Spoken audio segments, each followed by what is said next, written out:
The project is set in Madre de Dios in southern Peru.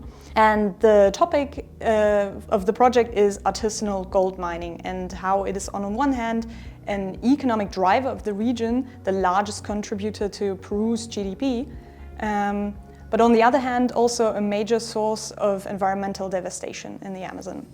For us this would be the contribution together with the land systems and governance teams. It's a really unusual opportunity to bring scientific expertise from these different areas to a complex problem like this. The first thing you learn about artisanal gold mining in the Amazon is that it's unsustainable. So we have this concrete problem on the ground. This dark side of gold mining is that the gold is found in flakes smaller than dust, in these tiny particles. And these occur mostly near river basins. And then to extract them and to produce the final product, the miners have been using mercury to concentrate the gold for like hundreds, thousands of years. That's even before colonization. It also pollutes the humans who extract it and who handle the gold later on with mercury. These negative effects of mercury pollution, they've been studied for a while, it's been established for a while, yet the miners still employ these practices. There are also alternative ways to extract the gold that basically produce no negative side effects. So our first goal in this project is to understand why do the miners, even though they know it's unhealthy and unsustainable, why do they employ this practice? And what could we do to make them change their ways?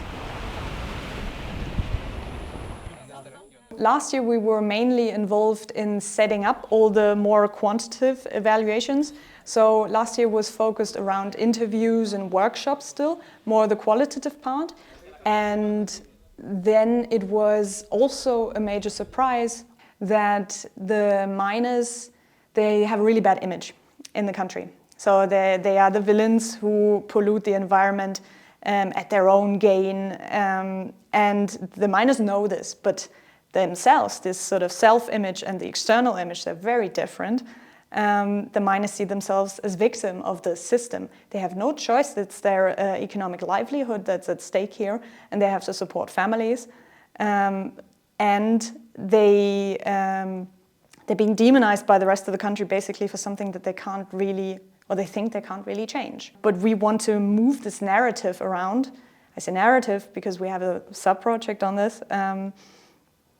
We want to change the narrative to the miners being the heroes who can employ a clean technology and secure their livelihood and preserve the forest. We know from first interviews that they're generally interested or not entirely opposed to changing their ways. But there is a lot dependent on it, which is also why we have to address multiple factors at once. It's not just the extraction, changing the extraction technology.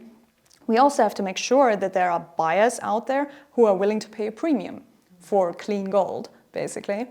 So it's not just one link in the chain, because even if we were able to convince the miners, or like all the miners, to say, oh yeah, I'm going to change my production technology, great. If they can't recuperate their investment for the cleaner technology, then nothing's going to change. And if there are no buyers available, then why would they change anything?